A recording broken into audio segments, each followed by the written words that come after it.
രുദ്രാക്ഷമരം സാധാരണ കേരളം പോലുള്ള സംസ്ഥാനങ്ങളിൽ കായ്ക്കുന്നത് വളരെ അപൂർവമായിട്ടാണ്. എന്നാൽ ശ്രദ്ധയോടെ പരിപാലിച്ചാൽ കേരളത്തിൽ തണുപ്പ് അനുഭവപ്പെടുന്ന ഡിസംബർ, ജനുവരി മാസങ്ങളിൽ ചിലയിടങ്ങളിൽ കാഴ്ച കാണാറുണ്ട്. അത്തരമൊരു കാഴ്ചയിലേക്ക്. ശൈത്യമേഖലകളായ നേപ്പാളിലും ഹിമാലയൻ താഴ്വാരങ്ങളിലും മാത്രം കണ്ടുവരുന്ന രുദ്രാക്ഷമരം കേരളത്തിലെ കാലാവസ്ഥയ്ക്ക് ഒട്ടും അനുയോജ്യമില്ലെങ്കിലും അത്യപൂർവമായി ശ്രദ്ധയോടെ പരിപാലിച്ചാൽ കേരളത്തിൽ തണുപ്പ് അനുഭവപ്പെടുന്ന ഡിസംബർ, ജനുവരി മാസങ്ങളിൽ കാഴ്ച കാണാറുണ്ട്.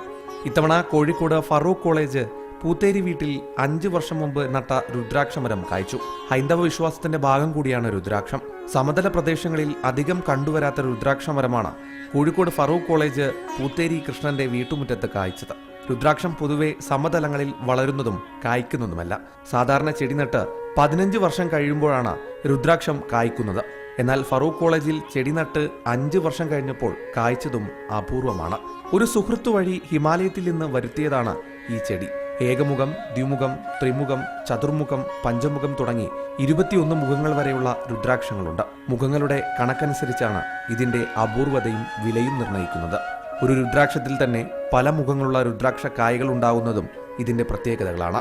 ഹൈന്ദവ വിശ്വാസങ്ങൾക്കപ്പുറം ഒട്ടനവധി ഔഷധ ഗുണങ്ങളും രുദ്രാക്ഷങ്ങൾക്കുണ്ട്. റിപ്പോർട്ടർ, ഫറൂഖ്.